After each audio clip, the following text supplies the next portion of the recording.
Oremos juntos.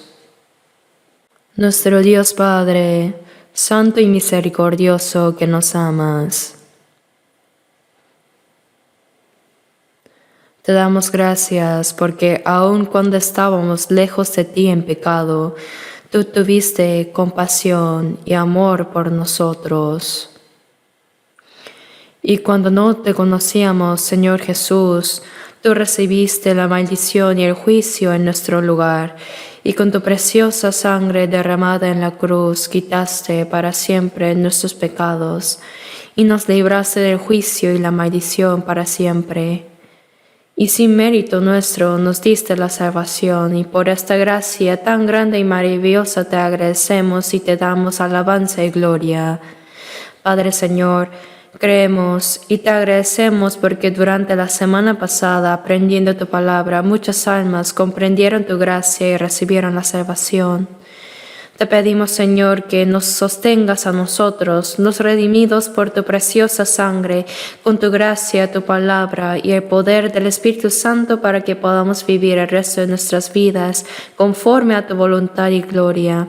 Creemos que nos salvaste, no para darnos las cosas de este mundo, sino para darnos la vida eterna y la gloriosa esperanza del reino de Dios. Señor, gracias porque incluso mientras vivimos en esta tierra, tú siempre estás con nosotros, nos cuidas y nos guías.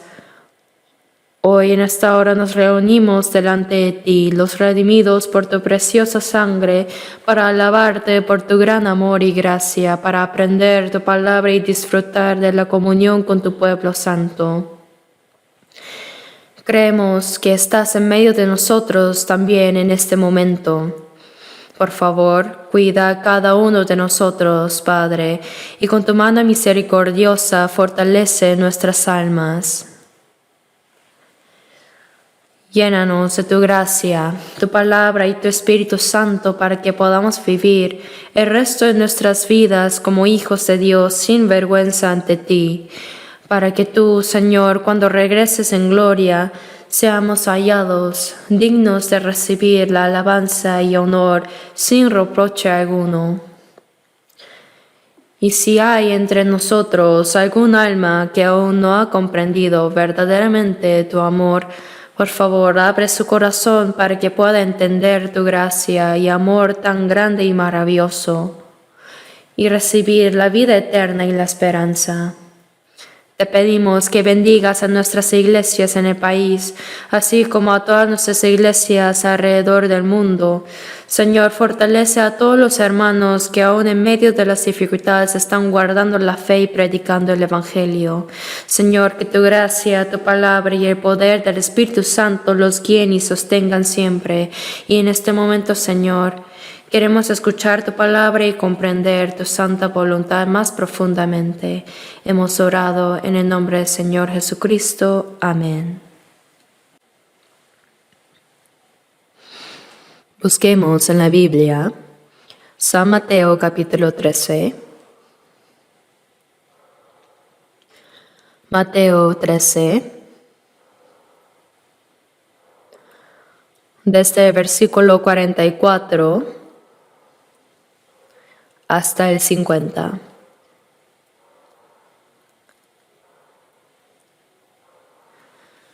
Mateo 13, versículos 44 al 50.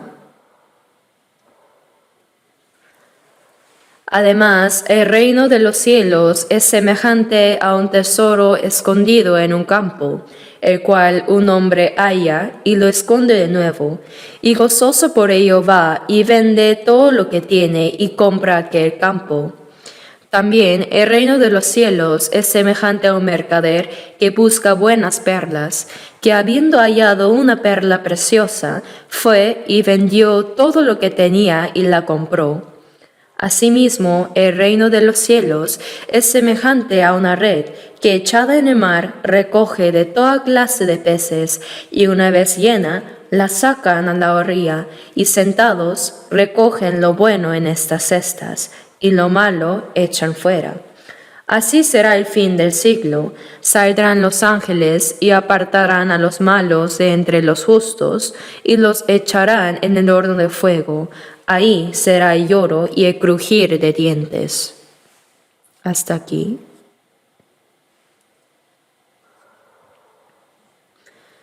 Durante la semana pasada nos reunimos cada noche para estudiar la Biblia. Creo que hay muchas personas nuevas que asistieron hoy por primera vez. También creo que hay muchos que han conocido la gracia de Dios y han recibido la salvación. Hoy, a través de la palabra que acabamos de leer, quiero que aprendamos juntos sobre qué es la salvación que Dios nos ha dado, qué hizo Él para salvarnos y qué debe hacer el hombre para ser salvo. Y por último, ¿cuál es el resultado de todo esto? Para explicar esta gran verdad, a Jesús le gustaba hablar usando parábolas fáciles de entender para todos.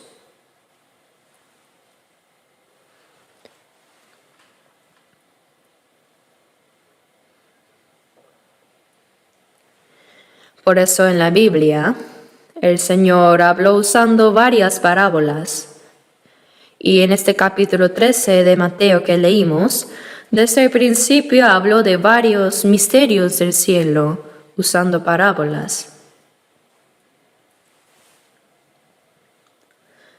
Y lo que acabamos de leer es la conclusión.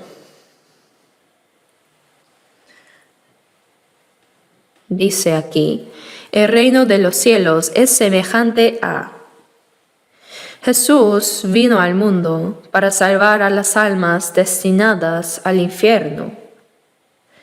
Y Él vino para llevarlos al reino de los cielos.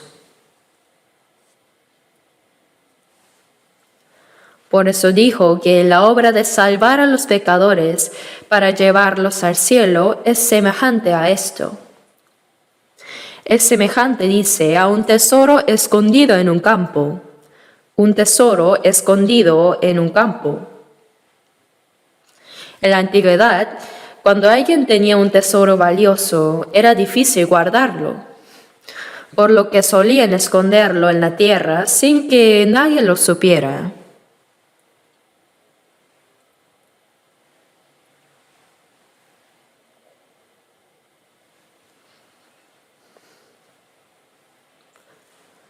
Antes, salió en las noticias que descubrieron a un hombre que había enterrado una enorme cantidad de dinero en un campo de ajos. No sé por qué esa persona enterró tanto dinero en el campo. Seguramente planeaba sacarlo de manera secreta y usarlo después, ¿no? En tiempos antiguos, como no había bancos como ahora, la gente escondía sus tesoros en campos o lugares secretos.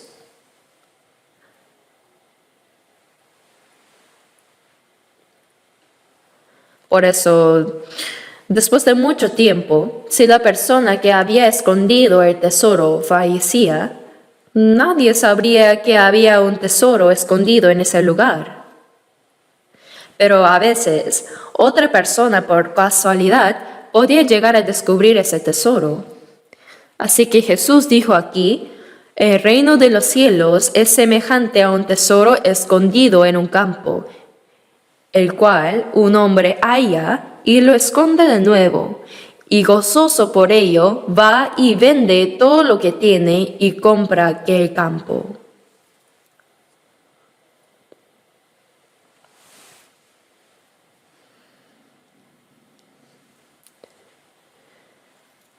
Parece que el hombre que encontró este tesoro originalmente no era el dueño de ese campo, ¿cierto? Sino que conocen a los agricultores arrendatorios que cultivan en campos de otros. Antes había muchas personas así.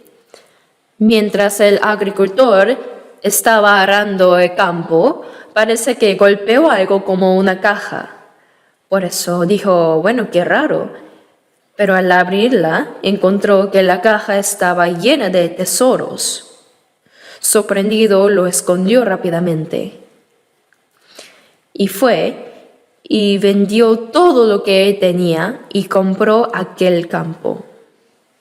Probablemente vendió su casa, sus ollas, hasta todas sus cucharas.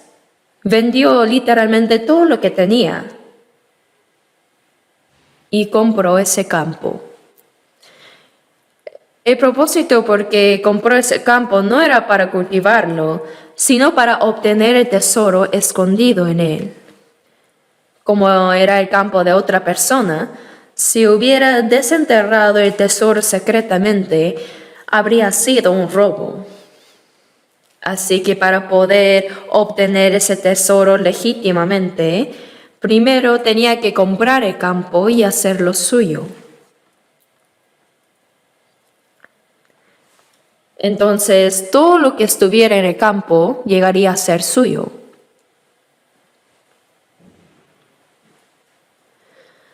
Por eso vendió todo lo que tenía y lo compró. Esta es una parábola entendible para todos, pero ¿qué significa eso? Si miramos el versículo 38, dice, el campo es el mundo. Jesús habló en parábolas para sembrar semillas en el campo y dijo que este campo se refiere al mundo. Entonces, ¿qué será el tesoro escondido en el mundo? Dios mira hacia abajo. Y cuando Él mira al mundo, ve un mundo maldito y desolado por el pecado. Sin embargo, ante los ojos de Dios, hay un solo tesoro muy valioso escondido en este mundo. ¿Y qué será ese tesoro? Aunque es un lugar desolado y maldito por el pecado, ahí están las almas de las personas creadas a la imagen de Dios. Por eso, Dios mira valiosamente las almas de las personas.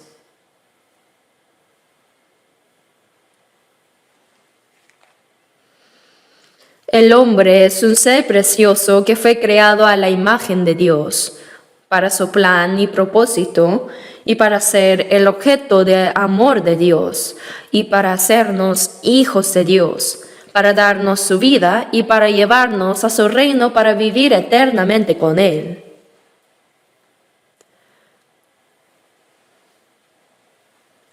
Por eso en el Salmo 49:20 dice que el hombre es honorable. Es un ser sumamente precioso. Dice, el hombre que está en honra y no entiende, semejante es a las bestias que perecen. Semejante es a las bestias que perecen. Aunque el hombre pecó y se corrompió, el valor del alma creada a la imagen de Dios no cambia. A los ojos de Dios, el hombre es muy honrado. Por eso Isaías 49:5 dice, estimado soy ante los ojos de Jehová. Yo soy honrado a los ojos de Jehová. Aunque yo mismo me vea, no soy nada, y peor todavía cuando los demás me vean. Pero yo soy estimado ante los ojos de Dios. ¿Por qué? Es porque tenemos el alma creada a la imagen de Dios, creada para su santo propósito y plan. Por eso somos estimados ante sus ojos. Aunque hay muchas cosas preciosas en este mundo, nada se compara con lo precioso que son los hijos para sus padres. Como dice, estimado soy en los ojos de Jehová. Los hijos son honrados a los ojos de sus padres porque son los herederos de sus vidas. Son una extensión de sí mismos. Por eso sus hijos son lo más honorable para sus vidas. Son seres preciosos que no se pueden comparar por nada en el mundo. En Salmo 144, versículo 3 dice, Oh Jehová, ¿qué es el hombre para que en él pienses, y el hijo de hombre para que lo estimes? Job 25, 6 dice también, cuánto menos el hombre que es un gusano. Así, ante el Dios, el creador de los cielos y la tierra, el ser humano es como un gusano, y el pecador debería ser una existencia sucia como ese gusano. Sin embargo, Dios, como dice en Salmos 8:4, ¿qué es el hombre para que tengas de él memoria, y el hijo de hombre para que lo visites? ¿Están de acuerdo? En la Biblia vemos cuánto piensa Dios en los hombres y cuánto los ama. Él envió hasta a su Hijo unigénito en forma humana para que muera en la cruz por los pecadores, para salvar sus almas. ¿Pero por qué? Para salvar esas almas y llevarlas al reino de Dios. Por eso, ante los ojos de Dios, el hombre es un ser muy honorable. Es muy precioso ante los ojos de Dios. Es un tesoro. En Isaías 43:4, Dios le dijo al pueblo de Israel, porque a mis ojos fuiste de gran estima, fuiste honorable. Israel es honorable porque es el pueblo escogido por Dios. Aunque ellos hayan pecado, Dios los ama y siempre los ha cuidado. Y en la Biblia, no solo Israel es amado y estimado por Dios, sino que este pueblo representa a todas las personas creadas a la imagen de Dios. Por eso Dios nos considera preciosos y honorables. Él nos ve valiosos como un tesoro escondido en este mundo maldito. Dios nos descubrió. Dios nos descubrió. La parte que dice que el hombre que descubrió el tesoro lo escondió, fue y vendió todo lo que tenía y compró el campo, representa lo que Dios hizo primero para salvarnos. En San Juan 3:16 dice, porque de tal manera amó Dios al mundo. Pero, ¿qué amó del mundo? Amó a las personas en el mundo. Amó las almas de las personas creadas a su imagen. Aunque el ser humano desobedeció la palabra de Dios y se corrompió, el valor de su alma no cambia. Para salvar a los hombres en este mundo, incluyendo a mí y a todos ustedes aquí presentes, Dios envió a su Hijo unigénito en forma del hombre para morir en la cruz.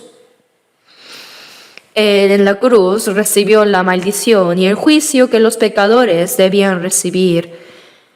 Y derramando su preciosa sangre, de parte de Dios, Él pagó el precio de nuestros pecados, el precio de los pecados de todos los hombres. Porque de tal manera amó Dios al mundo que ha dado a su Hijo unigénito. Lo dio como el sacrificio expiatorio. En 1 de Juan 4:9 dice, en esto se mostró el amor de Dios para con nosotros, en que Dios envió a su Hijo unigénito al mundo para que vivamos por Él. Por amar a los pecadores como nosotros, Dios envió a su Hijo unigénito para salvar nuestras almas. En 1 de Juan 4:10 dice, en esto consiste el amor, no en que nosotros hayamos amado a Dios, sino en que Él nos amó a nosotros y envió a su Hijo en propiciación por nuestros pecados. Éramos enemigos de Dios por el pecado, pero Él envió a su Hijo como sacrificio de reconciliación. En Romanos 5:8 dice, en que siendo aún pecadores, y Romanos 5:10 dice, siendo enemigos, fuimos reconciliados con Dios por la muerte de su Hijo. Es el mismo mensaje. Y en Romanos 8:32 dice, El que no escatimó ni a su propio Hijo, sino que lo entregó por todos nosotros, ¿cómo no nos dará también con él todas las cosas? Dios, para salvar a los pecadores como nosotros, no escatimó ni a su único Hijo, lo entregó por todos nosotros, lo entregó hasta la muerte. ¡Cuán asombroso amor es esto! No podemos explicar completamente el amor de Dios. Envió a su Hijo unigénito sin pecado en cuerpo del hombre, y como dice Isaías 53, versículo 6, Jehová cargó en él el pecado de todos nosotros. Significa que en nuestro lugar Dios cargó toda nuestra iniquidad en Jesús, que no tenía ningún pecado. Por eso en Juan 1:29 dice, He aquí el Cordero de Dios que quita el pecado del mundo. Jesús era el Cordero de la expiación preparado por Dios. Sobre sí Él llevó los pecados de todo el mundo, los suyos y los míos. ¿Y a dónde fue con ellos? El pecado no puede resolverse sin juicio. Por eso Jesús sin pecado cargó todos los pecados de este mundo entero y como consecuencia, recibiendo la vergüenza y el juicio, Él murió en la cruz como el más miserable pecador. Él recibió la pena de muerte y murió así.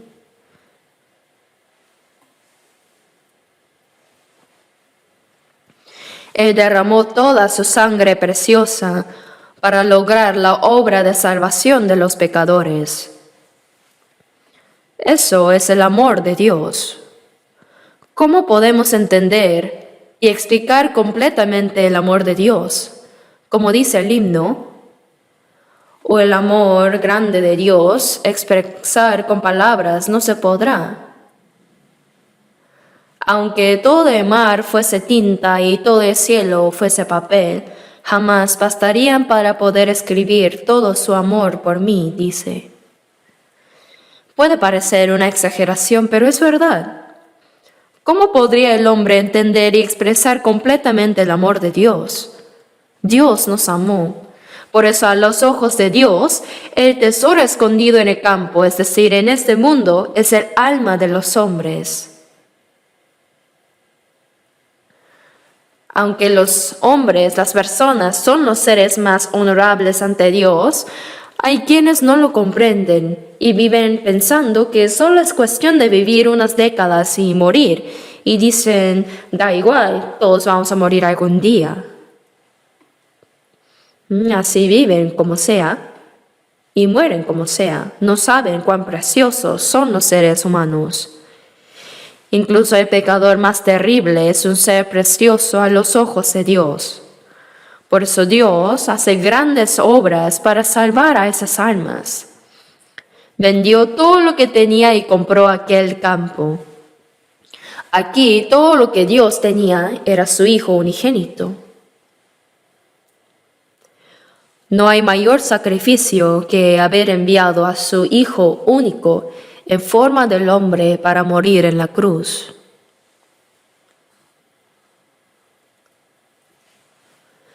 En Génesis 22, Dios eligió a Abraham y le dio grandes bendiciones. Pero Dios puso a prueba a Abraham. Le dijo, toma ahora tu hijo, tu único Isaac, a quien amas, y vete a tierra de Moria, y ofrécelo ahí en holocausto sobre uno de los montes que yo te diré. Para Abraham, Isaac era el hijo que tuvo a los 100 años. Era lo más valioso para él y su esposa, que ya eran ancianos. Isaac, que tenía unos 14 años, estaba creciendo hermosamente. Abraham, de hecho, tenía muchos siervos y muchas posesiones. Pero más que todo eso, ¿no sería más precioso el hijo que él tuvo a los 100 años? Sin embargo, Dios le dijo que fuera al monte Moria y lo ofrezca en holocausto como si fuera un cordero.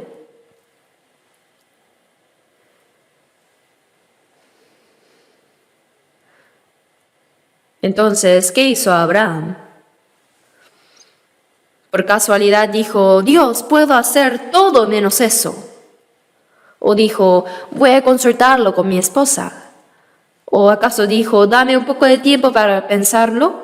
No, simplemente dijo sí, de frente. Si lo hubiera consultado con su esposa, ella habría dicho, ¿no habrás entendido mal? ¿Ha cambiado el corazón de Dios? ¿No había prometido que a través de este hijo tendríamos descendientes como las estrellas del cielo? ¿Ha cambiado Dios? Tú puedes hacer cualquier cosa menos eso. Si le hubiera comentado a su esposa, ella nunca habría permitido que se llevara a Isaac. Si hubiera intentado llevárselo, ella habría dicho, tendrás que matarme a mí primero. Entonces, ¿qué habría podido hacer Abraham? No debía consultarlo, por eso Abraham incondicionalmente dijo sí. Sea lo que sea que pidiera Dios, quien le había dado todo, la respuesta era sí. Vamos al monte Moria. Después de 3 días de camino, Abraham subió al monte Moria, llevando el fuego y el cuchillo mientras Isaac cargaba la leña. ¿No es esta imagen muy idéntica a la de Jesús? El Hijo unigénito de Dios, quien cargó la cruz hacia el monte Calvario para morir. Luego Abraham ató firmemente a Isaac. Hijo mío, Isaac, esta vez Dios me ha pedido que le ofrezca no un cordero, sino a ti. Ahora extiende tus manos. Entonces Isaac también obedeció incondicionalmente. Sí, átame bien. Lo puso sobre la leña y tomó el cuchillo listo para sacrificarlo como un cordero. En ese instante Dios dijo, basta. Abraham, Abraham. Lo dijo 2 veces porque si hubiera tardado un segundo más lo habría apuñalado. Por eso Dios también lo paró a toda prisa. Abraham, Abraham. No extiendas tu mano sobre el muchacho ni le hagas nada, porque ya conozco que temes a Dios por cuanto no me rehusaste tu hijo, tu único. ¿Por casualidad Dios no sabía que Abraham lo amaba? Claro que sí. Pero Dios quería ver no solo el amor en su corazón, sino también el amor demostrado con acciones. Quería ver cuánto lo amaba realmente, por eso lo demostró con acciones. Entonces Dios dijo, es suficiente. Dios probó a Abraham y él fue aprobado. Así Dios cumplió su promesa e hizo a Abraham padre de Israel y padre de la fe. De la misma manera, si nosotros pensamos bien en la gran gracia que Dios nos ha dado, sería natural que amemos a Dios también más que a cualquier cosa en este mundo.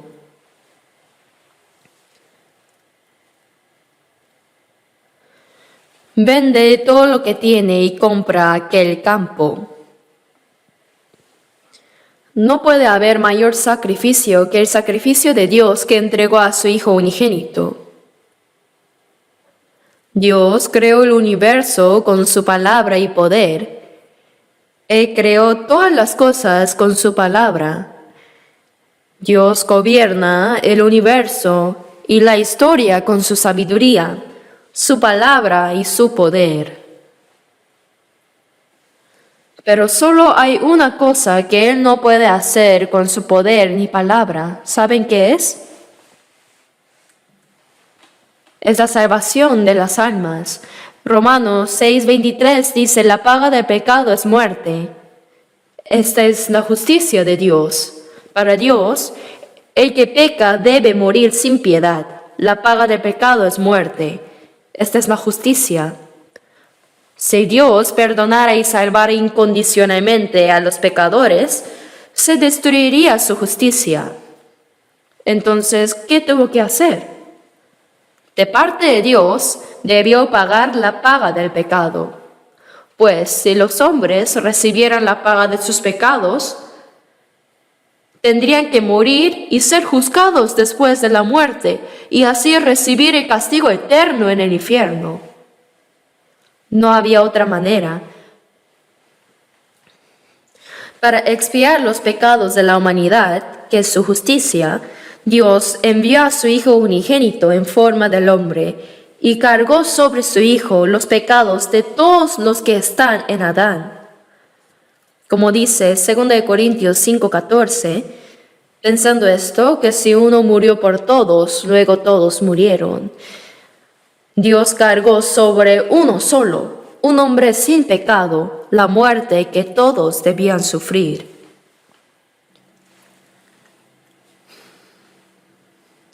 ¿Qué mayor obra hay que la obra de sacrificar a su Hijo unigénito y entregarlo a la muerte?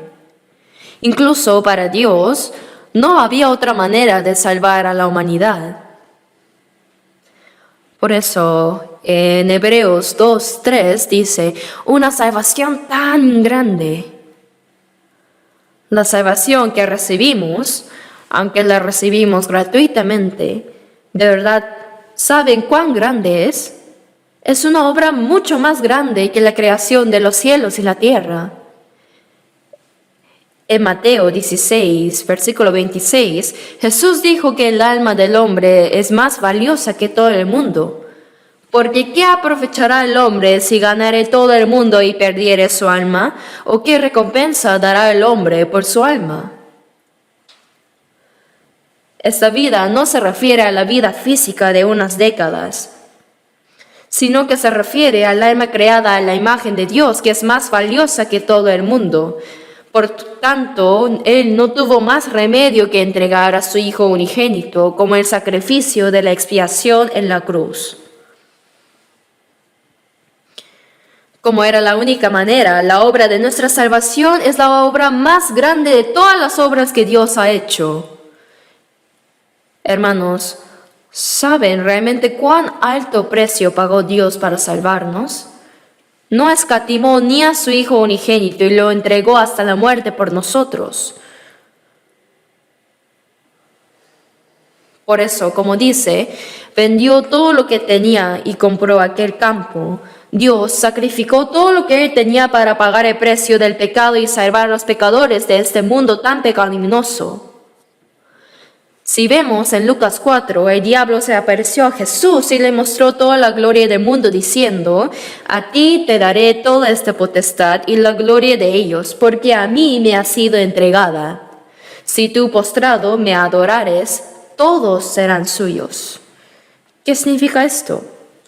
En el huerto de Edén, Dios dio a Adán, el primer hombre, la autoridad sobre todas las cosas. Pero como Abraham no pudo gobernar, pues desobedeció a la palabra de Dios y pecó, esa autoridad pasó al diablo. Como el diablo venció a Adán en la tentación, Adán le entregó al diablo la autoridad para gobernar este mundo. Por eso dice, porque a mí me ha sido entregada.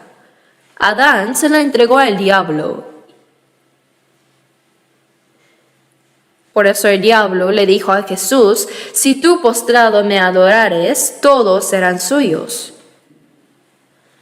Jesús vino al mundo para pagar el precio del pecado con su muerte y para recuperar este mundo que había pasado el diablo. ¿Pero recuperaría esa autoridad postrándose ante el diablo? No. Jesús legítimamente pagó el precio del pecado. Él salvó las almas de todos los hombres y recibió de nuevo la autoridad para gobernar el mundo. Por eso, antes de que Jesús completara la obra de la salvación, la Biblia dice que el príncipe de este mundo era el diablo. El príncipe que gobierna el mundo es el diablo, pero ahora los salvos, como el Señor pagó el precio para comprarlos de la autoridad del diablo, si solo creen en esta verdad, nosotros que estábamos bajo la potestad del diablo, regresamos a la potestad de Dios. Pero los que no creen todavía están bajo la potestad del diablo porque no creen. Por eso Dios entregó a su Hijo unigénito como el sacrificio expiatorio para salvarnos. Primera de Juan 2:2 dice, y Él es la propiciación por nuestros pecados. Y Primera de Timoteo 2:6 dice, el cual se dio a sí mismo el rescate por todos. El término rescate en caracteres chinos significa el dinero usado para liberar. En la antigüedad, si una persona era vendida por un precio, solía ser como un esclavo, ¿verdad? Entonces, para liberar a esa persona, alguien debía pagar el precio correspondiente en su lugar. Y el dinero que se pagaba para liberar a un esclavo se llamaba el precio de rescate. Como dice en 1 de Timoteo 2:6, el cual se dio a sí mismo el rescate por todos. Él pagó todo el precio por nuestros pecados. Como este mundo fue vendido bajo el poder del diablo, para salvarlo Jesús tuvo que pagar el precio. Por eso cuando dice, vende todo lo que tiene y compra aquel campo, significa que para las almas de las personas y para redimir este mundo que fue vendido al diablo, Dios tuvo que sacrificar a su único Hijo. No escatimó nada de lo que tenía, sino que le entregó todo para salvarnos. Como vemos en Hebreos 9:12, y no por sangre de machos cabríos ni de becerros. En el Antiguo Testamento, los israelíes sacrificaban animales sin defecto como ovejas, cabras o becerros y derramaban toda su sangre para el perdón de sus pecados. Pero la sangre de los animales en realidad no podía perdonar pecados. Por eso Jesús no usó la sangre de animales. No usó la sangre de machos cabríos o becerros, sino que cumplió la eterna redención con su propia sangre preciosa como el único Hijo de Dios. Cuando Jesús murió en la cruz derramando toda su sangre, sus últimas palabras fueron consumado es. ¿Qué fue lo que consumó? Él completó la obra de perdonar nuestros pecados y salvarnos. Él pagó el precio del pecado y compró este mundo que estaba bajo la potestad del diablo. Por eso cuando dice, vende todo lo que tiene y compra aquel campo, esto representa lo que Dios hizo por nosotros para salvarnos. Pero el tesoro en este campo no sabe quién es su dueño ahora. Asimismo, las personas en este mundo no saben que están bajo el poder del diablo por el precio de sus pecados. Tampoco saben que Dios entregó a su Hijo unigénito como sacrificio de la expiación para salvarlos. Y que Dios ya pagó el precio y compró todo el mundo. No saben esto. El precio escondido en el campo no sabe nada de esto. Pero como ya se pagó todo el precio, ahora hay que desenterrar ese tesoro, ¿no? Y la segunda parábola dice, también el reino de los cielos es semejante al mercader que busca buenas perlas. La perla ha sido desde la antigüedad un tesoro muy valioso, algo muy precioso. En la Biblia también hay muchas menciones sobre las perlas. Un mercader que busca buenas perlas. El deseo de esta persona era encontrar una buena perla. Ese era su propósito. El reino de los cielos es semejante al mercader que busca buenas perlas. ¿Qué significa esto? El hombre fue creado a la imagen de Dios, pero perdió su comunión con Él por su corrupción, su pecado. Aún así, su alma, que fue creada en la imagen de Dios, tiene deseos espirituales. En el interior del hombre hay un conocimiento de Dios y es lo que llamamos la religiosidad. Como dice Eclesiastés 3:11, todo lo hizo hermoso en su tiempo y ha puesto eternidad en el corazón de ellos. El corazón anhela la eternidad. Pero ¿por qué daría ese anhelo a las personas que ni siquiera viven 100 años? Pues este deseo de eternidad no es un deseo físico, sino del alma. El alma desea vivir para siempre como Dios. Por la eternidad quiero vivir con Dios. Eso es el deseo espiritual. Por eso, como el mercader que busca las buenas perlas, los hombres tienen un corazón que busca a Dios. Tiene el anhelo por la vida eterna. Si no obtienen la vida eterna, nunca se sentirán satisfechos. Por más que ganen mucho dinero, no habrá satisfacción. Incluso por más que obtengan fama y poder. Como el ser humano tiene dentro de sí el alma creada a la imagen de Dios, no hay verdadera felicidad ni satisfacción hasta ser como Dios, es decir, hasta obtener la vida eterna como Dios. Por tanto, mientras que por parte de Dios ya se completó la expiación por nuestros pecados, por parte de los hombres todavía existe ese anhelo de eternidad. Es la necesidad del alma. Mateo 7:7 dice, buscad y hallaréis. Y Jeremías 29:13 dice, me buscaréis y me hallaréis, porque me buscaréis de todo vuestro corazón. El anhelo ferviente de buscar a Dios, el deseo del alma de ser salvada y el corazón que busca la verdad. Hay esto en los hombres. Por eso en San Juan 14:6 Jesús dijo, yo soy el camino y la verdad y la vida. Nadie viene al Padre sino por mí. Jesús abrió el camino del mundo humano hacia el Dios eterno. Cuando Él murió en la cruz derramando toda su sangre, no solo quitó ahí los pecados de la humanidad, sino que también abrió las puertas del cielo. Las heridas que Él recibió en su pecho son la puerta del cielo.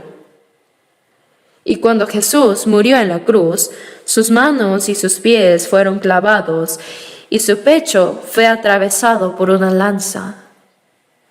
Él derramó toda su agua y sangre, pero tan pronto como fue atravesado y derramó su sangre, las puertas del cielo se abrieron de par en par. Por eso si vemos en Hebreos 10:20 dice, por el camino nuevo y vivo que Él nos abrió a través del velo, esto es, de su carne. Por eso Jesús también dijo, yo soy el camino y nadie viene al Padre sino por mí. Él abrió el camino del mundo humano hacia Dios. Jesús vino a este mundo a morir en la cruz para salvarnos y completó esta obra de salvación y partió. Asimismo los hombres vinieron a este mundo para ser salvos y comprender esta gracia. Somos como ese hombre que busca una perla de gran precio. Vinimos a este mundo para buscar la verdad, la perla tan valiosa. Supongamos que la persona que estaba buscando una perla encontró una y la mira y dice, no es esta, estoy buscando una perla de más valor, no es esta. Luego encuentra otra y dice, tampoco es. Después, un día, realmente encontró la perla de gran precio y al instante sus ojos se abrieron grandemente. ¡Ah! Esto es lo que estaba buscando. Entonces vende todo lo que tenía y la compra. ¿Qué significa esto? El ser humano vino a buscar la verdad que pueda salvar su alma. Y buscando, ahora la halló. Entonces, ¿qué es esta perla? Es comprender el amor de Dios que amó tanto al mundo. El amor que vendió todo lo que tenía para comprar el campo y obtener ese tesoro. Comprender la gracia de Dios es encontrar la perla preciosa. Es la verdad más asombrosa que el hombre puede descubrir. Jesús dijo, Yo soy el camino y la verdad. Él es el camino al cielo, el camino y la verdad y la vida. Jesús es el camino al cielo. Y cuando comprendemos esta verdad, obtenemos también la vida eterna. Nadie viene al Padre sino por mí. Nosotros vinimos a este mundo a buscar la verdad de la vida eterna. Pero muchas personas, sin conocer esto, vagan buscando lo vano.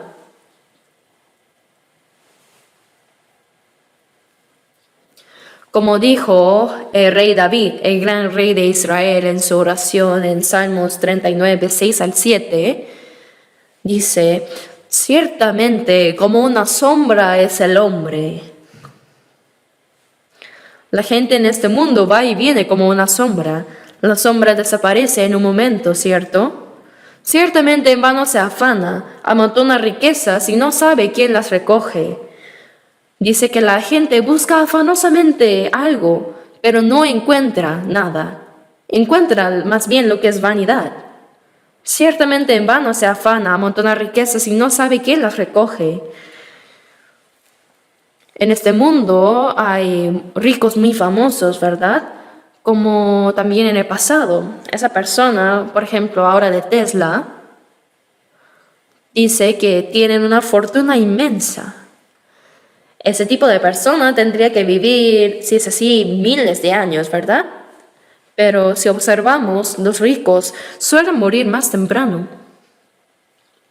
Como dice en Lucas 12, versículos 19 y 20, alma, muchos bienes tienes guardados para muchos años. Repósate, come, bebe, regocíjate.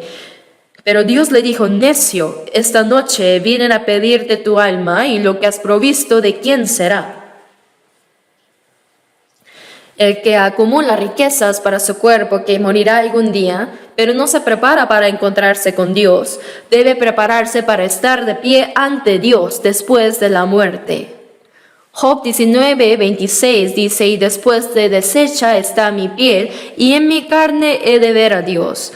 Cuando este cuerpo muere y vuelve al polvo, no es el fin, sino que el alma debe salir del cuerpo para encontrarse con Dios. Pero muchas personas viven para lo que algún día desaparecerá, sin hacer ninguna preparación para encontrarse con Dios. Ciertamente en vano se afana, amontona riquezas y no sabe quién las recoge.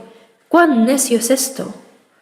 Por eso David dice en Salmos 39, 7, y ahora, Señor, ¿qué esperaré? Mi esperanza está en ti. Mi esperanza está en el Señor. El gran rey David sabía cuán vanas son las cosas de este mundo. Este gran David, que conquistó todos los poderes paganos a su alrededor y estableció un reino unificado, sabía cuán vanas son las cosas de este mundo y dijo: y ahora, Señor, ¿qué esperaré? Mi esperanza está en ti.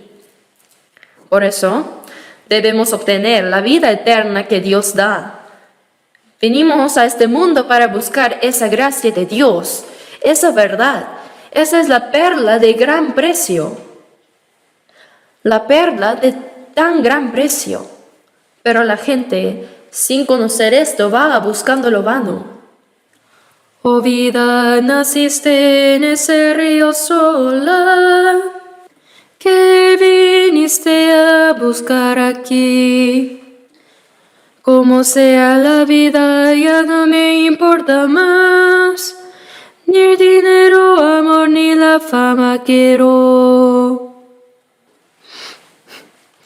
Pero si no es dinero, amor, fama, ¿qué más hay? No es eso. Hemos venido a encontrar algo. Venimos con las manos vacías y también nos iremos con las manos vacías. Pero aunque vayamos así, el alma debe irse habiendo obtenido la vida de Dios. Por eso la perla de gran precio se refiere a la gran gracia de Dios, la verdad de la vida eterna. Busquemos por un momento Proverbios capítulo 3. Proverbios 3, versículo 15. Proverbios 3, versículo 15.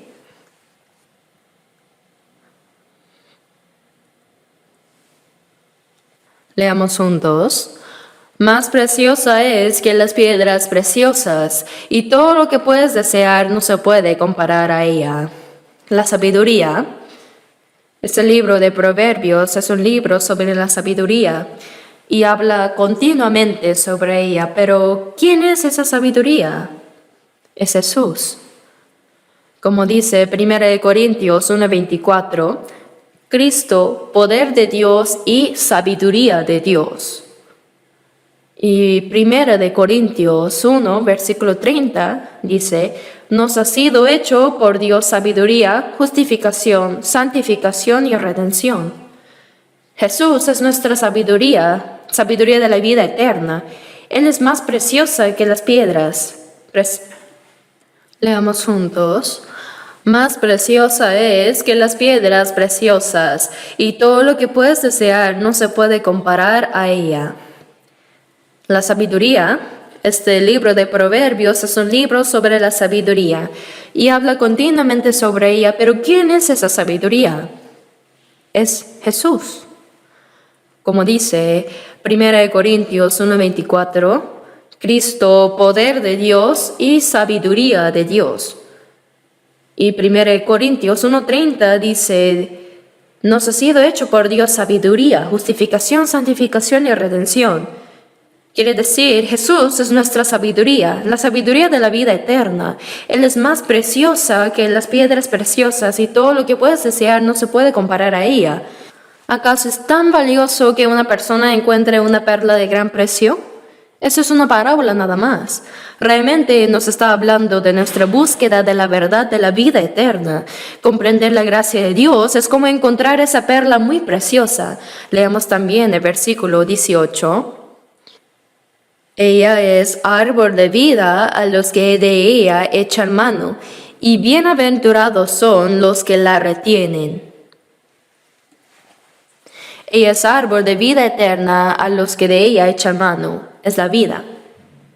Y bienaventurados son las que la retienen. ¿Saben cómo se forma una perla? Los hombres no pueden crearlas. Vienen de las ostras. Cuando algo áspero como un grano de arena entra en la ostra, ésta continúa produciendo líquido para recubrirlo. Por eso los cultivadores de perlas intencionalmente introducen algo áspero como la arena en las ostras. Entonces, estas ostras, mientras sufren, siguen recubriendo estas sustancias. Y si lo recubre por mucho tiempo, se convierte en una perla con un color muy especial. La perla se forma a través del sufrimiento de la ostra. Asimismo, esta verdad de la vida eterna se logró por medio del sacrificio y sufrimiento de Jesús, quien quitó nuestros pecados y completó la obra de la salvación. Es decir, la verdad de vida eterna se logró a través del sufrimiento de Cristo. Vinimos a este mundo para obtener esta verdad de vida eterna, para comprender la gracia de Dios y obtener la vida eterna. Pero mucha gente vaga buscando vanidades. Hay un himno que dice,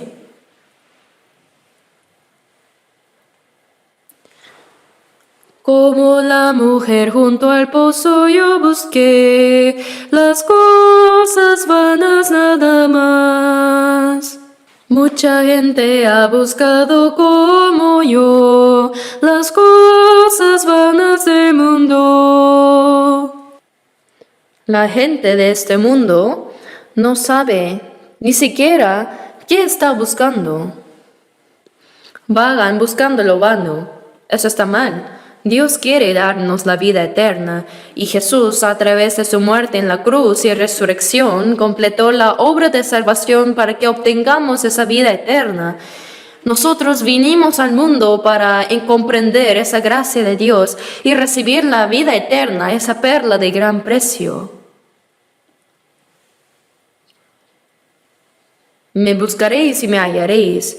Pero ¿dónde debemos buscarlo? Delante de Dios en su palabra. Como dice Jeremías 29:13, me buscaréis y me hallaréis porque me buscaréis de todo vuestro corazón. Es encontrar al Señor. Un hombre japonés llamado Kanzo Uchimura escribió un libro titulado La búsqueda de la paz. He leído algunos de sus libros y en este en particular cuenta cómo él encontró la verdadera paz en su corazón. Para encontrarla, dice que estudió literatura, practicó religiones, hizo obras también de caridad, estudió teología e intentó hacer muchas cosas, pero aún así no lo había logrado. Pero un día él comprendió la gracia de Dios y encontró verdadera paz en su corazón a través de la Biblia. Halló la paz del alma. Este libro, Búsqueda de la Paz, escrito por Kanzo Uchimura, también está disponible en la librería abajo.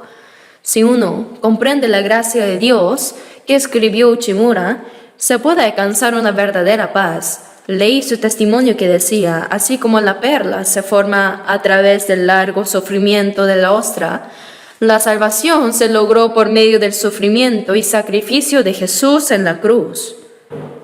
Como dice Colosenses 1:6, el Evangelio que ha llegado hasta vosotros, desde el día que oísteis y conocisteis la gracia de Dios en verdad. Este Evangelio que comenzó en Israel después de que Jesús murió en la cruz, resucitó, vino el Espíritu Santo.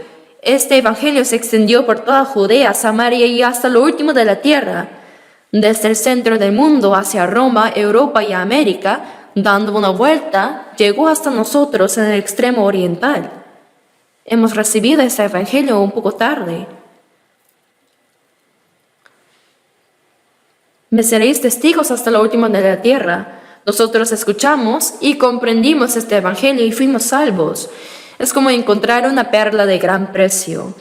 El que encontró esta perla tan preciosa debe haberse sorprendido y pensado, esto es lo que está buscando, ¿verdad? El deseo de esta persona era encontrar una perla preciosa. ¿A qué se refiere esto? Se refiere a que vinimos a este mundo para encontrar la verdad que da la vida eterna. Al principio, yo no fui a la iglesia porque quería creer en Jesús,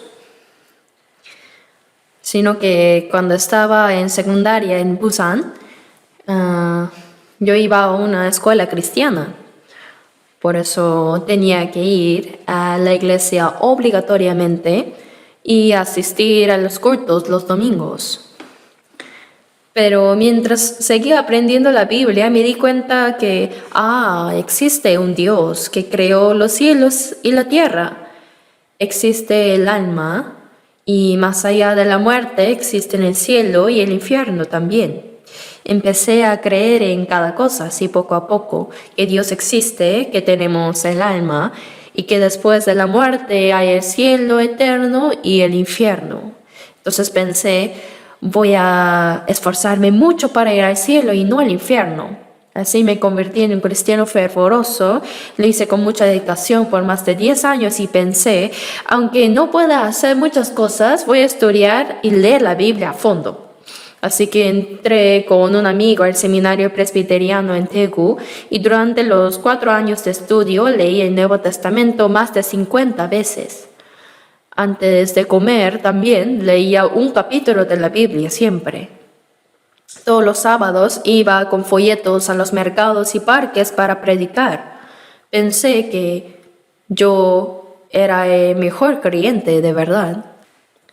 Yo era tan dedicado que mientras estudiaba en el seminario ya me habían encargado una iglesia rural cerca de Daegu donde prediqué durante 2 años.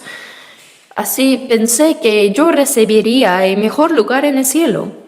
¿Quién podría ser más dedicado que yo?, pensé. Pero me di cuenta de que algo estaba mal con mi fe, porque Juan 3:3 dice que no naciera de nuevo no puede ver el reino de Dios.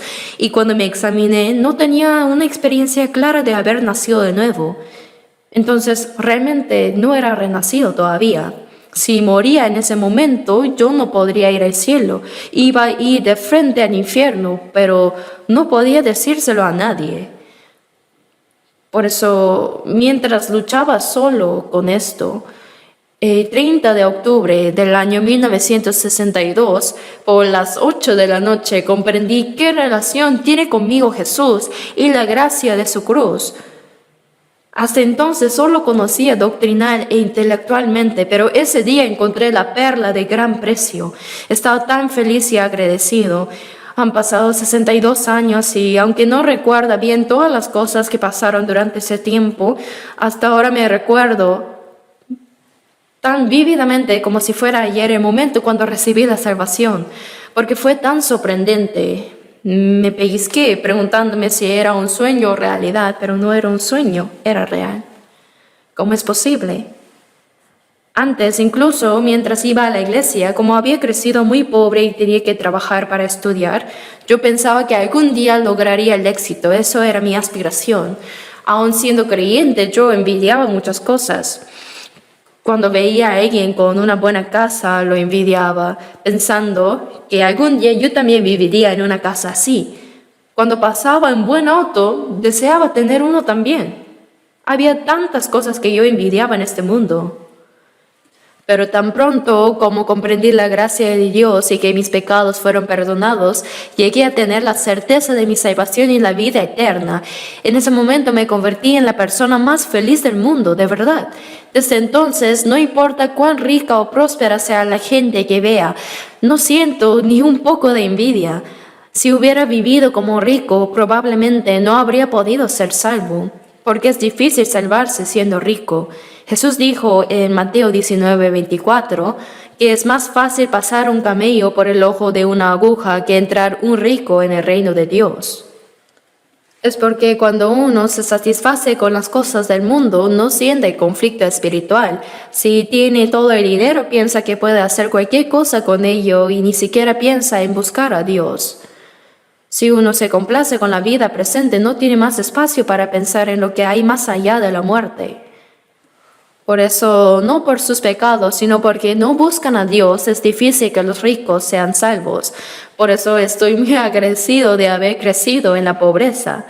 ¿Hay alguien aquí especialmente rico? Debemos agradecer a Dios de no ser ricos. Antes pensaba, ojalá hubiera nacido en una familia rica en Estados Unidos. ¿Por qué nací en una familia tan pobre? Pero no es así. Gracias a eso, llegué a entender la gracia de Dios y soy muy feliz incluso ahora. Aunque hayan pasado 62 años, la felicidad sigue creciendo en mi corazón. El cielo no está lejos, sino que está dentro de nosotros, como dice Lucas 17:21. El reino de Dios está entre vosotros. Y Romanos 14:17 dice, el reino de Dios no es comida ni bebida, sino justicia, paz y gozo en el Espíritu Santo. Cuando se cumple la justicia de Dios, se alcanza la paz y el gozo inescrutable en el corazón. Ese corazón es el reino de Dios. Hay personas que dicen, aunque sufro tanto, ahora iré al cielo cuando muera. Pero si tu corazón es un infierno, ¿cómo puedes ir al cielo? Antes de verte, oh Señor, lejos de mí me pareció el reino celestial allá, mas ahora se cumplió en mí. El reino de Dios que se veía a lo lejos se cumple en el corazón. Es un pequeño cielo en nosotros y ese cielo eterno se acerca más día a día. En Juan 17:3 Jesús dijo, y esta es la vida eterna, que te conozcan a ti, el único Dios verdadero, y a Jesucristo, a quien has enviado. Primero conocer a Dios y a Jesucristo, a quien Él envió. Entender quién es Jesucristo y qué es lo que Él hizo para salvarnos es obtener la vida eterna. Conocer con certeza y creer seguramente son lo mismo. Esta es la vida eterna, que te conozcan a ti, el único Dios verdadero. Conocer al Dios que creó los cielos y la tierra, entender qué relación tiene con nosotros Jesús, a quien Dios envió, y comprender lo que Él hizo para salvarnos, eso es la vida eterna. ¿Han encontrado ya realmente una perla preciosa? La verdad de la vida eterna dice que vendió todo lo que tenía y la compró. Pero no debemos malinterpretar esto. No significa que compremos la verdad de la vida eterna con dinero. No. La verdad de la vida eterna nos fue dada gratuitamente por Jesús, quien pagó el precio de nuestros pecados y murió en la cruz y resucitó. Perdonó todos nuestros pecados con su sangre, venció el poder de la muerte con su resurrección. Esto lo recibimos por gracia mediante la fe sin ningún costo ni mérito nuestro. Cuando dice que vendió todo lo que tenía y compró aquel campo, significa que la persona que comprende esa inmensa gracia de Dios ahora dedica su vida para esa gracia y verdad de la salvación. En Salmo 116, versículo 12, dice: ¿qué pagaré a Jehová por todos sus beneficios para conmigo?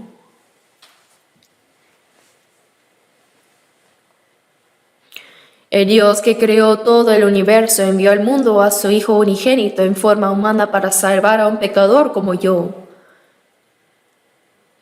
Siendo santo y justo, Él cargó mis pecados, sufrió la vergüenza y el dolor de la cruz. Él murió y derramó su sangre para perdonar eternamente mis pecados. Por eso me hizo hijo de Dios y me dio la gracia de poder entrar en el reino eterno. ¿Qué pagaré por todos sus beneficios? Los salvos deben entender que ahora viven para pagar la gracia de Dios. Aunque muriéramos 100 veces para el Señor, no podríamos pagar toda su gracia. Aunque no podamos pagarla completamente, debemos al menos vivir para pagar esa gracia. Por eso cuando dice, vendió todo lo que tenía y compró aquella perla, significa dedicar toda nuestra vida a Dios por la verdad que creemos. En 2 Corintios 5:14 dice, pensando esto que si uno murió por todos, ¿no murió uno Jesús por todos nosotros? Para los que viven, dice, es decir, a los que entendieron su gracia y fueron salvados, para los que viven ya no vivan para sí, sino para aquel que murió y resucitó por ellos. Ahora los salvos ya no viven para sí mismos, sino que vivimos para el Señor que murió y resucitó por nosotros, vivimos para Él. En 1 Corintios 6, versículos 19 y 20 dice, no sois vuestros, porque habéis sido comprados por precio.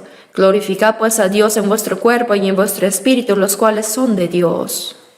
Tanto nuestro cuerpo como nuestra alma fueron comprados por la sangre preciosa del Señor. Ya no somos nuestros, sino del Señor. Ahora debemos glorificar a Dios con este cuerpo. En 1 Corintios 10:31 dice, si pues coméis o bebéis o hacéis otra cosa, hacedlo todo para la gloria de Dios. La palabra vendió todo lo que tenía y compró la perla expresa cómo el salvado lleno de gratitud y gozo vive el resto de su vida para el Señor. Romanos 14, versículos 7 y 8 dice, porque ninguno de nosotros vive para sí y ninguno muere para sí. Pues si vivimos para el Señor vivimos, y si morimos para el Señor morimos. Así pues, sea que vivamos o que muramos, del Señor somos. Entre nosotros, los salvos, ya no hay nadie que vive para sí mismo. Tampoco hay quien sufra para sí mismo, ni quien muera para sí mismo.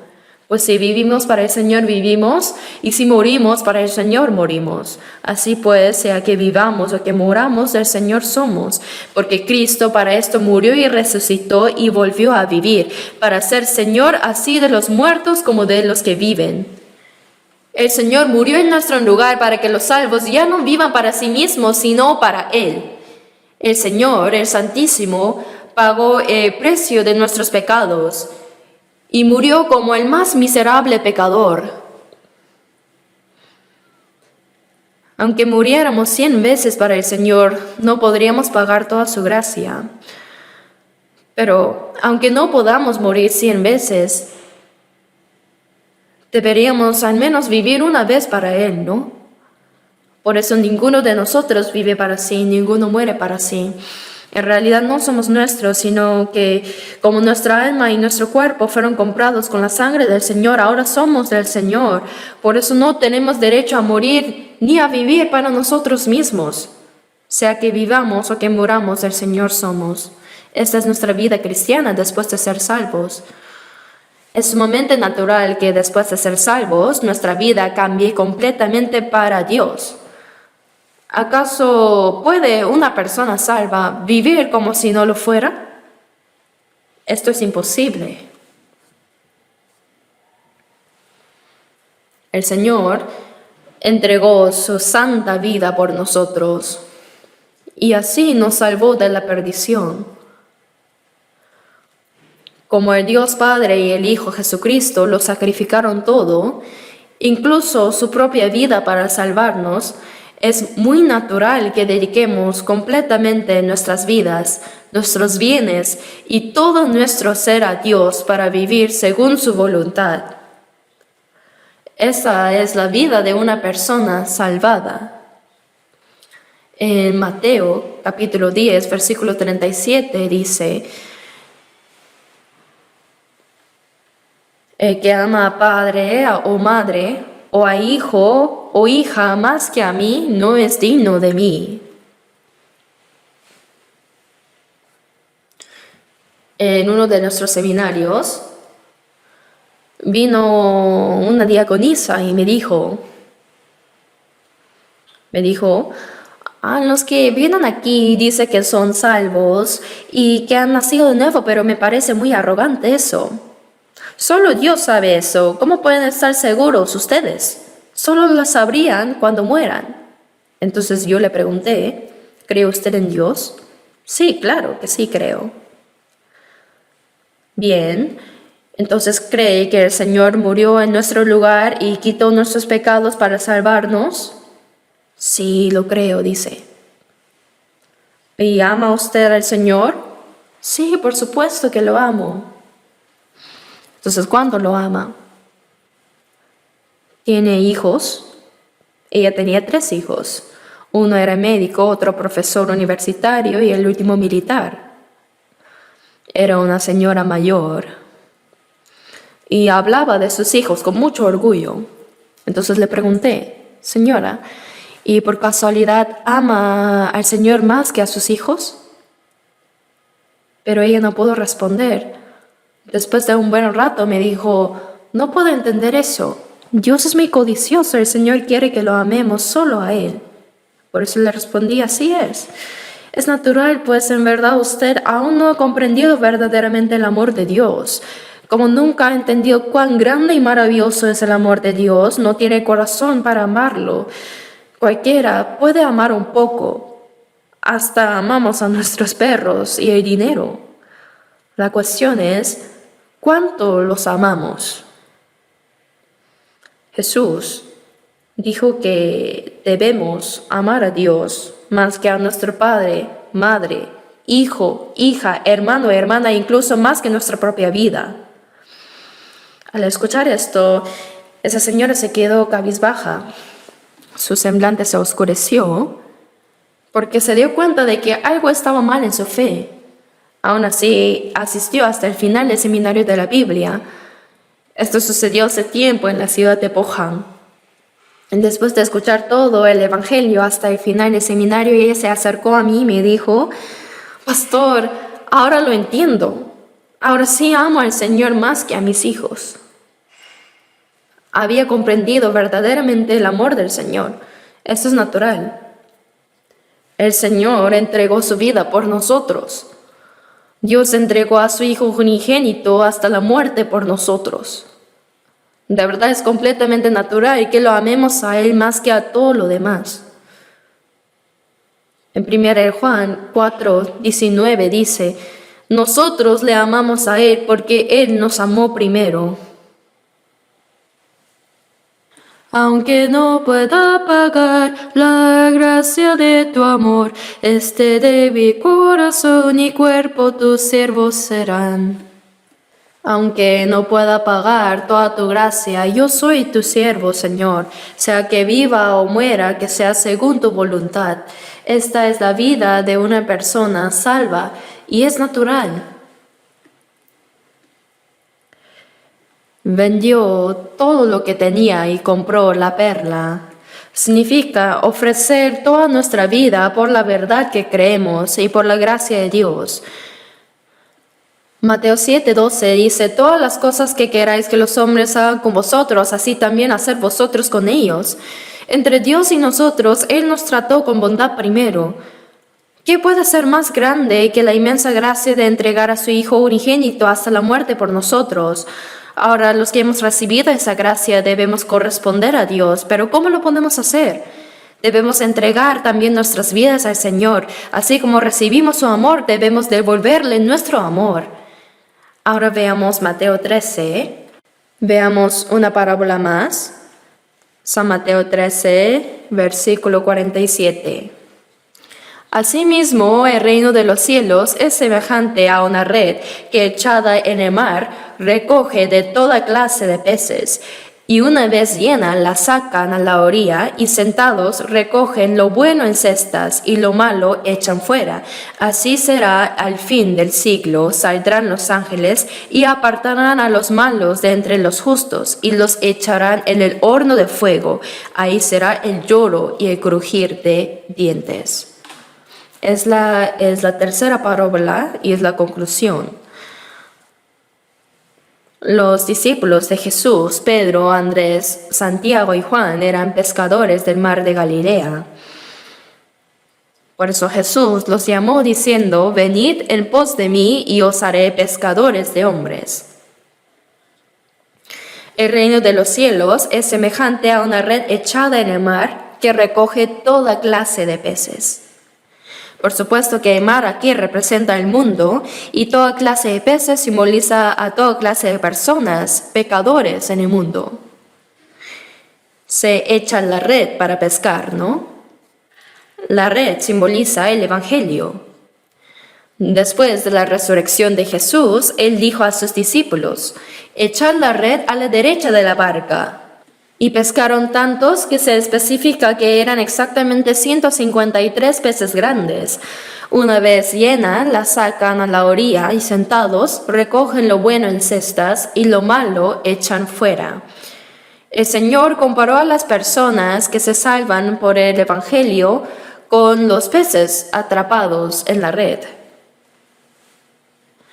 Pero una vez llena, dice, la sacan a la orilla. Pero no llevan todos los peces, sino que sentados recogen lo bueno en cestas y lo malo echan fuera. Una vez le pregunté a los hermanos pescadores si hay peces que se desechan incluso después de ser atrapados en la red, y ellos me dijeron que sí. ¿Cuáles?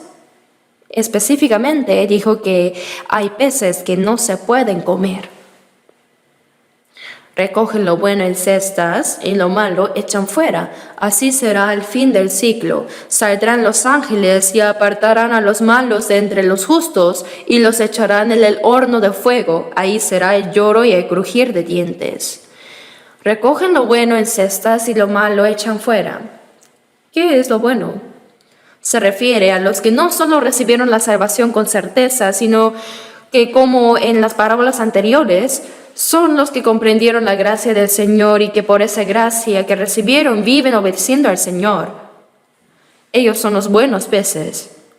Hay personas que dicen que creen, pero entre los que dicen que son salvos hay quienes que en realidad no lo son. ¿Cómo se demuestra eso? Los verdaderamente salvos, conmovidos por la gracia de Dios, viven pagando esa gracia. Como dice Romanos 14:7, porque ninguno de nosotros vive para sí y ninguno muere para sí. Ahora viven para la voluntad y la gloria de Dios. Estos son los buenos peces. La noche antes de morir, Jesús tomó el pan, lo partió y dijo, tomad, comed, esto es mi cuerpo. Con esto se refirió a su muerte en la cruz para darnos la vida. ¿Y saben qué dijo Jesús a sus discípulos después de resucitarse? ¿Tenéis aquí algo de comer?, dijo. Entonces los discípulos le dieron un pedazo de pescado asado, y el Señor resucitado lo comió. ¿Qué quiere decir esto? ¿Creen que el Señor pidió comida porque realmente tenía hambre? Después de resucitarse, Jesús fue a buscar a sus discípulos pescadores en el mar de Galilea y los llamó. Y cuando los discípulos se acercaron al Señor, vieron brasas puestas y un pez encima de ellas y pan. Y dijo: venid y comed. Es el lugar de comunión donde los salvos predican el Evangelio según la palabra del Señor y tienen comunión con Él. ¿Saben cuán hermoso es esto? Venid a comer. Es el desayuno que preparó el Señor. Les dio pan y pescado. El pan representa al Señor y el pez simboliza a los salvos. Como dice: ¿qué padre de vosotros, si su hijo le pide pan, le dará una piedra? O si pide pescado, en lugar de pescado le dará una serpiente. En Lucas 11 está esta palabra. O sea, si alguien pide pan al Señor, ¿le dará una piedra? No. El Señor nos ha dado el pan de vida. Pero el Señor también nos pide algo. ¿Qué nos pide? Éramos como los peces que vivían a nuestra manera en este mundo, pero Él nos rescató y nos salvó. Por tanto, nosotros también debemos ofrecernos al Señor como ese pescado asado. ¿Qué tenemos que ofrecer a Él? Nuestra obediencia completa. Como entregar ese pescado cocido entero. El Señor murió por mí y ahora yo vivo para Él. Por eso Apocalipsis 3:20 dice: entraré a Él y cenaré con Él y Él conmigo. Yo vivo consumiendo lo que el Señor me da y el Señor toma de mí mi obediencia como alimento. De ahí se realiza la verdadera comunión. Para que dos amigos tengan una comunión verdadera, si uno es sincero pero el otro no, no puede haber una verdadera comunión, ¿cierto? La comunión se realiza cuando la sinceridad se encuentra con la sinceridad. Entonces pensemos cuán sincero es el Señor con nosotros y qué gran sacrificio hizo Él por nosotros. Pero si decimos que creemos en el Señor, pero somos egoístas y no obedecemos a su palabra y vivimos centrados en nosotros mismos, ¿puede haber una comunión verdadera con el Señor? Como dice el himno: tras dar todo ante el altar del Señor, tendré plena comunión con Él. Cuando reconocemos que nuestra alma, cuerpo y toda nuestra vida pertenece al Señor y vivimos según su voluntad, gozaremos de una plena comunión con el Señor. Se cumple esta verdadera comunión con Él. Si el Señor siempre ha sido sincero con nosotros, pero nosotros no lo somos, entonces ¿podríamos decir que hay comunión? El buen pez es aquel que realmente comprendió la gracia de Dios y como la persona que encontró la perla de gran valor y vendió todo lo que tenía para comprarla, también entrega toda su vida al Señor en gratitud por la gracia de la salvación. Cuando alguien que ha entendido esa gracia entrega completamente su vida al Señor, es entonces cuando se establece la verdadera comunión con Él, y esa persona será el buen pez. Por eso dice: recogen lo bueno en cestas y lo malo echan fuera. Así será el fin del siglo, saldrán los ángeles y apartarán a los malos de entre los justos y los echarán en el horno de fuego. Primero separarán a los justos de entre los malos. Y luego la Biblia dice que apartarán a los malos de entre los justos. Quiere decir que incluso entre los que parecen ser salvos, habrá quienes sean falsos. Eso es el problema. En nuestra iglesia creo que el porcentaje de personas salvas es más alto que en muchos otros lugares, pero alcanzar el 100% sería ideal, pero creo que sería difícil. Hay quienes vienen continuamente a escuchar el Evangelio y testifican de su salvación, pero no viven como salvos. Como dice Santiago 2:18, pero alguno dirá: tú tienes fe y yo tengo obras. Muéstrame tu fe sin tus obras y yo te mostraré mi fe por mis obras. Y en Santiago 2:26 dice: porque como el cuerpo sin espíritu está muerto, así también la fe sin obras está muerta. Si dices tener fe, pero no tienes obras, es una fe muerta. ¿Y se puede ir al cielo con una fe muerta? No les debe pasar eso jamás. Si comprendiste la gracia de Dios y recibiste la salvación, debe haber gozo, gracia y gratitud de Dios en tu corazón, y tu corazón y vida práctica deben cambiar. Si pues coméis o bebéis o hacéis otra cosa, hacedlo todo para la gloria de Dios. Porque ninguno de nosotros vive para sí, ninguno muere para sí. Ya sea que vivamos o que muramos, que todo sea para el Señor, que todo sea para la gloria de Dios. Esto es natural para los salvos. Esa es la evidencia de que somos salvos. Él apartará a los malos de entre los justos salvos. Hermanos, esta es una palabra muy temible. Los echarán en el horno de fuego. Ahí será el lloro y el crujir de dientes, dice. En la Biblia, desde el principio, Dios separó la luz y las tinieblas. Él separó las aguas de arriba del firmamento y las aguas de abajo. Dios escogió a Abraham y separó a Ismael y a Isaac. Y de Isaac separó a Esaú y a Jacob. Así Dios siempre ha separado y clasificado. Y en el Nuevo Testamento se separan el trigo de la cizaña, el grano de la paja y el justo de los malvados. Lucas 3:17 dice, recogerá el trigo en su granero y quemará la paja en fuego que nunca se apagará. Hermanos, no basta con decir que somos salvos o cristianos, sino que debemos vivir como personas verdaderamente salvadas. Por supuesto, no significa que al ser salvos nos convertiremos inmediatamente en ángeles. Aún siendo salvos, queda en nosotros la vieja naturaleza y por eso a veces no obedecemos completamente, pero debemos ir cambiando a medida que aprendamos la palabra. Desde que un bebé nace, empieza a crecer poco a poco, ¿verdad? Si vemos 1 Pedro 2:2 dice, desead como niños recién nacidos la leche espiritual no adulterada, para que por ella crezcáis para salvación. Cuando un bebé nace, se alimenta del pecho de su madre y crece sano y fuerte. Primero gatea, luego se agarra de la mesa tambaleándose, se pone de pie y da sus primeros pasos. ¿No debería crecer poco a poco así? Pero si un niño no muestra ningún cambio después de 1 año o incluso después de 3 años, ¿podríamos alegrarnos por ello? No. Debe crecer. Si crece, toda la familia aplaude diciendo, nuestro bebé ya camina, nuestro bebé ya come solo. Todos se alegran al ver los cambios.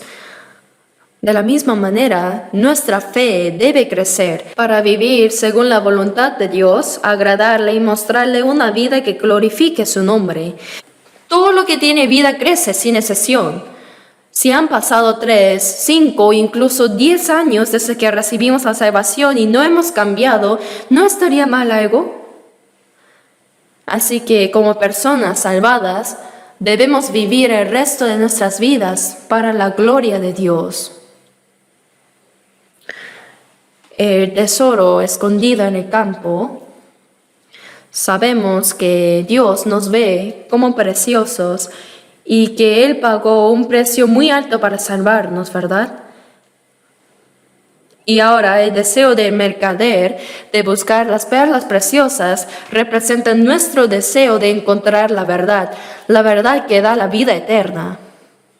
El hombre tiene este anhelo en su corazón. Cuando uno recibe la salvación dice, ajá, esta es la verdad que estaba buscando. Y la palabra vendió todo lo que tiene y la compró. Significa que tenemos que entregar nuestras vidas al Señor y vivir para la verdad en la que creemos. Esa persona al final entrará en la vida eterna como el buen pez, pero aquellos que no lo hacen serán separados como los malvados de los justos. Esa palabra me llena de mucho temor. Todos los que estamos reunidos aquí para cantar, orar y tener comunión deberíamos presentarnos ante el Señor si es que Él viniera hoy. Pero me preocupa que haya quienes no puedan recibir al Señor en gloria. Por eso, escuchando la palabra, debemos examinarnos primero a nosotros mismos. De verdad, ¿qué tipo de fe tengo yo delante de Dios? Hay que probarnos y asegurarnos de esto. Oremos juntos. Padre Dios misericordioso, Te agradecemos por tu inmensa gracia, porque cuando éramos pecadores, tú nos amaste primero y cargaste la maldición y el juicio que nosotros merecíamos. Con tu sangre quitaste para siempre nuestros pecados y nos diste la salvación sin ningún mérito nuestro. Comprados por tu sangre, ahora nuestro cuerpo y alma son tuyos. Te pedimos que nos guíes para poder vivir el resto de nuestras vidas conforme a tu voluntad y para tu gloria. Como hijos de Dios y cristianos salvos, ayúdanos a vivir de manera digna de nuestro llamado. Señor, también concédenos tu gracia para que ninguno de nosotros sea parte de ti y para que podamos participar en la gloria tuya cuando regreses. Guía y gobierna completamente nuestras vidas con tu palabra y tu espíritu. Hemos orado en el nombre de nuestro Señor Jesucristo. Amén.